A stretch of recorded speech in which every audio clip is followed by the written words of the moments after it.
বাদাম বাদাম দাদা ভাজা বাদাম। আজ নিয়ে আসলাম বাদামের একটি রেসিপি। দেখুন এখানে আমি চীনা বাদাম নিয়েছি।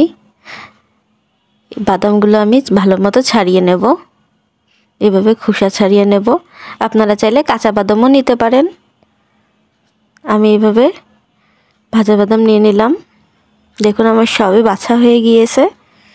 চলুন রান্নাঘরে চলে যাই। দেখুন কড়াই আমার গরম হয়ে গিয়েছে, তাতে আমি সরিষার তেল দিয়ে দিলাম দুটো শুকনো লঙ্কা।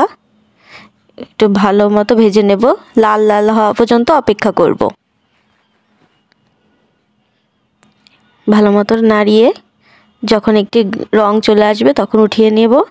আর তেলের ভিতরে দিয়ে দিব আমি কালো জিরে। কালো জিরে আপনারা না দিলেও পারেন। দিয়ে দেব কয়েক কোয়া রসুন কুচি করে কেটে নেওয়া। আমি এটা একটু ভালো মতো লাল লাল করে ভেজে নেব। রসুন আমার দেখুন ভাজা হয়ে গিয়েছে। এইবার দিয়ে দেব পেঁয়াজ কুচি। এই পেঁয়াজ, রসুন আর কালো জিরে এই তিনটিকেও ভালো মতো করে ভেজে নেব। একেবারে লাল করে ভাজবো না, সাদা সাদা থাকবে, ঠিক সেই রকম নাড়াতে থাকবো।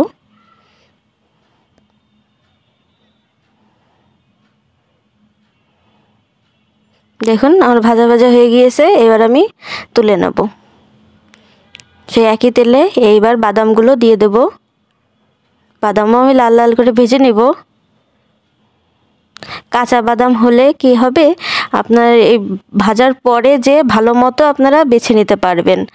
আর আগে থেকে ভাজা থাকলে আপনি আগেই ছাড়িয়ে নিতে পারবেন। দেখুন আমার ভাজা ভাজা হয়ে গিয়েছে। এবার আগের সে ভাজা আর এই ভাজা বাদাম দিয়ে ভালো মতো আমি বেটে নেব। একটি প্লেটে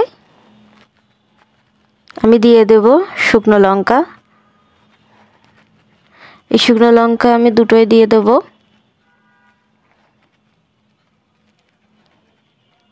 আর দিয়ে দেব তাতে সামান্য লবণ, যেটুকু লাগবে দিয়ে দেব। এবার এই শুকনো লঙ্কা আর লবণ আমি ভালো মতো কষলে নেব।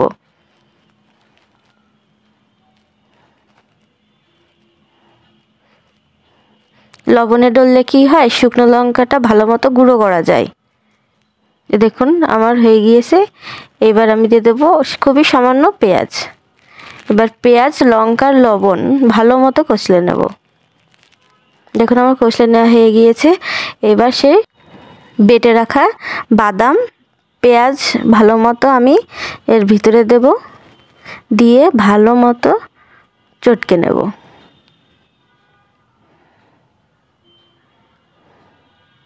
ভালো মতো চটকে তারপরেও আমি সামান্য, খুবই সামান্য সরিষার তেল দিয়ে আবারও একটু কষলে মেখে নেব।